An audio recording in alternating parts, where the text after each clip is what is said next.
আসসালামু আলাইকুম। আশা করি সবাই অনেক বেশি ভালো আছেন। আলহামদুলিল্লাহ আমি অনেক ভালো আছি। তো আজকে একটা কি বলবো, যে ভিডিওটা যেটা বানাচ্ছি এটা একটু অন্যরকম, একটু স্পেশাল বলবো। সেই স্পেশালের কারণটা আপনারা অল্প কিছুক্ষণের মধ্যেই জানতে পারবেন। তবে আজকের দিনে আমি অনেক বেশি মিস করছি হচ্ছে আমার বড় ভাগ্নিকে।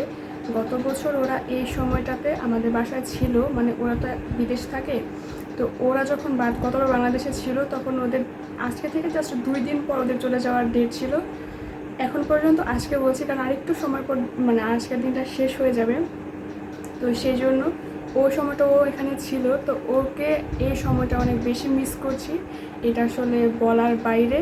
আর আজকে যে বিষয়টা, এটাও মানে এইটার জন্য ও অনেকটা সময় অপেক্ষা করেছে, অনেকটা মানে দিন অপেক্ষা করেছে, দিন বলবো বছর অপেক্ষা করেছে। এটা খুব শখ ছিল ওর, মানে আজকের এই দিনটার খুব শখ ছিল ও, যে ও কখনো সামনাসামনি আসবে, সামনাসামনি থাকবে এই দিনটার মধ্যে। তো এখন বাজে হচ্ছে 11টা, কই 11টা 59, বোঝা যাচ্ছে না সঠিকভাবে, 8:26, 11টা 59, 8:26। আর একটু সময় অপেক্ষা করেন, অল্প একটু, আর 1 মিনিট, 1 মিনিট না, 1 মিনিটের কম সময় লাগে। এত সময় লাগে? ইয়ে, 12টা বেজে গেছে। It's my birthday.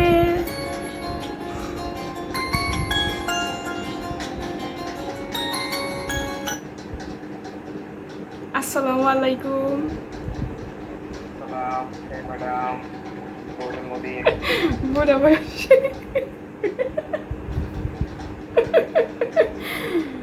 বুড়া জন্মদিন বয়সে বুড়া জোয়ান আছে, সারা জীবনই তো থাকা যায় মানুষের জন্ম। এরকম করো। যাই হোক, ভিডিও বানাই, ভিডিও শুরু করলাম, এটা আমার দেখাইতেছ।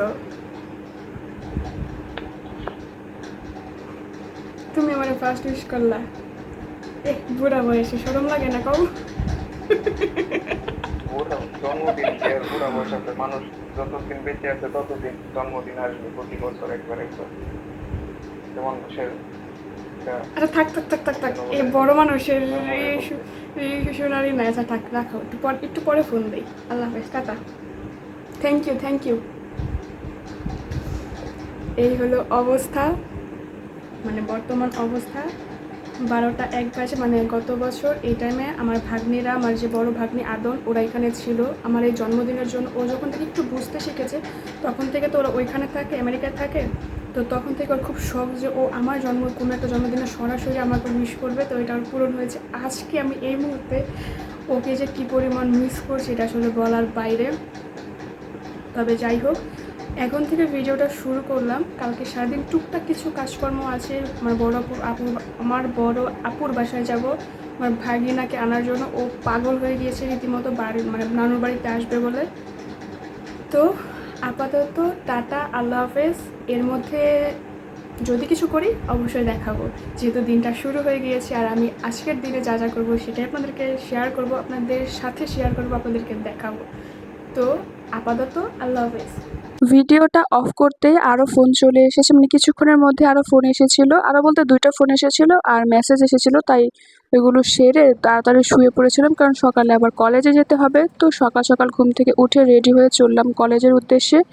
আজকে মোটামুটি আলহামদুলিল্লাহ বাসা থেকে অটো পেয়ে ফেলেছি, এটা দিয়ে একদম চলে যাব কলেজে, কারণ আমার একটু লেট হয়ে গিয়েছে উঠতে। তাই আসলে একটু তাড়াহুড়ো করে এলাকা অটো নিয়ে চলে গেলাম। আর আমি যে দিক দিয়ে কলেজে যাই ওই দিকে যাওয়ার পথে না একটা গ্রিন হাউস না গ্রিন রুম কি যেন বলে, নার্সারির মতো হয়, এটা পরে আমি রোজ দেখতে দেখতে যাই আর ভাবি যেটা ভিতরে আসলে করছে কি, একদিন যেয়ে দেখতে হবে। ক্লাসে থাকা অবস্থায় এরকম কোনো ভিডিও নেইনি। আমার ক্লাসের ক্লাসমেটরা আসলে জানে না আমার যে আজকে জন্মদিন, আমিও জানাইনি, কি দরকার থাক। তো ক্লাস শেষে বেরিয়ে পড়েছি, আর এটা হচ্ছে আমাদের ক্লাসের সামনের রাস্তা। বৃষ্টি পড়লে যে কি সুন্দর লাগে, মাশাআল্লাহ। So beautiful, so elegant, just looking like আ ওয়াও। তো আজকে সাইফদের আসার কথা ছিল আমাদের বাসায়, তো ওদেরকে আনতে যাব বলে জয়দেবপুর উদ্দেশ্যে রওনা দিয়েছি। তো ওইখানে আমার আরও 2টা ফ্রেন্ডের সাথে দেখা হয়ে গেল। তো একটু বসলাম। তারপর হচ্ছে তমা আর অনামিকা আমাকে, মানে তমা আমাকে আগে বলেছিল যে ও আমাকে আগে আসবে না আজকে বা দেখা করতে পারবে না, ও ওদের বাড়িতে যাবে, মানে গ্রামের বাড়িতে যাবে। তো আমি তো ওইরকমই, হঠাৎ করে আমাকে ফোন করে বলছে তুই কই। বললাম আমি ক্লাসে, কলেজ থেকে যাবো হচ্ছে বোনকে আনতে। বললো যে আমরা যোধপুর দেখা করছি, যোধপুর ভালো মানুষের মতো চলে আয়, আজকে দেখা করতে হবে, এখনই দেখা করতে হবে। তো আমি ওইরকম কোনো প্রিপারেশনই ছিল না যে ওদের সাথে আমি আজকে দেখা করব। যাই হোক, কি আর করা, আমাকে হাতে একটা শপিং ব্যাগ ধরিয়ে দিল, বললো এটা তোর গিফট। এদিকে অনামিকারও তেমন সময় নেই হাতে, ওর কোচিং আছে, তো এর জন্য চলে গেলাম একটা আজওয়া শপে। ওইখান থেকে যাবো হচ্ছে আমার বড় বোনের বাসায়, সরাসরি এখানে চলে যাব, কারণ আমাদের বাইরে বসার তেমন কোনো আর সময় ছিল না। তো রিক্সার ওপরে না বসে তিনজন পাশাপাশি বসে যা তা একটা অবস্থা হয়েছিল রাস্তায়।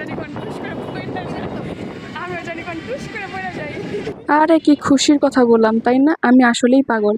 তো ওইখান থেকে চলে গেলাম আপুর বাসায়। আপুর বাসায় যাওয়ার সময় সাইফের জন্য এরকম পেস্ট্রি নিয়েছিলাম, এরকম ছোট্ট মিনি কেক নিয়েছিলাম, তো সেগুলোই বের করছি। সাইফ তো দেখে খুশিতে একদম আত্মহারা, মানে ও পারছে না যে এখনই সব খেয়ে ফেলবে, কেটে ফেলবে, এরকম একটা অবস্থা। তো রেড ভেলভেটটা আসলে সাইফ অনেক বেশি পছন্দ করে, আমি আগে একবার এনেছিলাম, তখন দেখেছিলাম যে ওইটা অনেক বেশি পছন্দ করে, সেজন্য ওর জন্য এটা। আর এখানে আপু ড্রাগন দিয়েছিল খাওয়ার জন্য, আর অনামিকাকে একটা পেস্ট্রি দিয়েছিলাম, ও সেটা বেরি করছিল না, সেটা নিয়ে অনামিকার তো আমার মোটামুটি রীতিমতো যুদ্ধ, মানে মারামারি, পারছিল না যে একজন আরেকজনকে গায়ে হাত দিয়ে মারবে, এইটুকু শুধু ব্যবধান। তো ড্রাগন খাওয়ার সময় সাইফকে আমি সাথে একটু ড্রাগন খাও না, ও ড্রাগন খাবে না, ও কেক খাবে। তো ওর জন্যই তাড়াহুড়ো করে ওই রেড ভেলভেট যে পেস্ট্রিটা বা কেকটা আছে সেটাই কাটা শুরু করে দিয়েছি। তমা আমার জন্য, তমা অনামিকা আর কি দুজনে আমার জন্য জামা এনেছিল 2 পিস। তো বলছিল যে ওটা পরবো, কিন্তু ওটা পরার আর সময় হয়নি। সাইফের এত তাড়াহুড়া, মানে সে কেক খাবে, কখন সে কেক খাবে সেজন্য। তো ও রেড ভেলভেটটা কাটলো, কাটার পর কি সুন্দর করে খায়, মানে আমি তো রীতিমতো অবাক। আগে যখন এনেছিলাম তখন তো খেয়েছে, কিন্তু এইবার মনে হচ্ছিল যে ও একদম প্রো, না জানি কত বছর যাবত এগুলো খাচ্ছে বা খেয়ে ও অভ্যস্ত। তো খাওয়ার পর মানে খাচ্ছে যখন, তখন আবার হাত দিয়ে দিতে মুছছিল। তো আমি বলছিলাম যে এরকম কয়নার দিকে ময়লা লেগে আছে, তুমি নষ্ট করো না। আর অনামিকাই ভিডিওটা করে দিয়েছিল। অনামিকাকে হয়তো ভিডিওতে খুব একটা দেখবেন না, ও খুব একটা কমফোর্টেবল না, ভিডিওতে তেমন একটা আসে না, ছবিও কখনো তোলে না ওইভাবে, আমাকে খুব তো কম। দাও। সত্যি কথা বলতে সাইফের খাওয়া দেখতে গিয়ে না আমার নিজেরই খুব খেতে ইচ্ছে করছিল, সেজন্য সাইফের কাছ থেকে একটু চেয়েই খেয়ে নিলাম। তারপর তমা ওইটা আমাকে খাইয়ে দিল।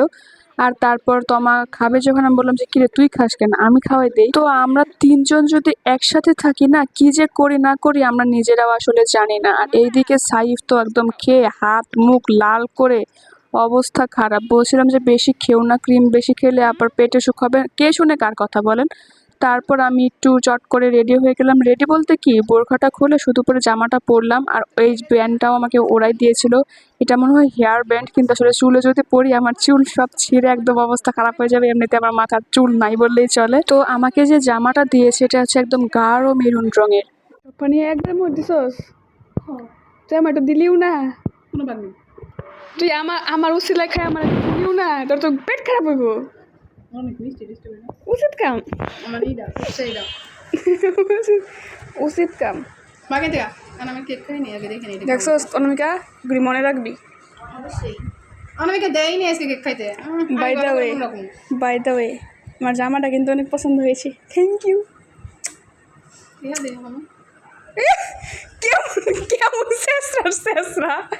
বাসায় চলে আসবো, বেশি দেরি না করে আপুকে নিয়ে দুপুর টাইমে বেরিয়ে পড়েছি বাসার উদ্দেশ্যে। আর প্রচুর রোদ ছিল, রোদের মধ্যেও কেন জানি না খুব ভালো লাগছিল। রিক্সার উপরে কি যে সুন্দর বাতাস ছিল, আর নিচে বসেছিল তমা আর আমার আপু আমার ভাগিনাকে কোলে নিয়ে, আর আমি বসেছিলাম ওপরে। আর কি সুন্দর বাতাস, একদম ঠান্ডা ঠান্ডা একটা বাতাস, আর প্রচুর রোদ ছিল, কিন্তু রোদটা তেমন গায়ে লাগছিল না। তো বাসায় এসে যে শুয়েছিলাম, একদম পরের দিন সকালে উঠেছি, ওইভাবে আর কোনো ভিডিওই নেওয়া হয়নি, তাই আসলে আর কোনো ভিডিও আপনাদের সাথে শেয়ার করতে পারলাম না। I tried so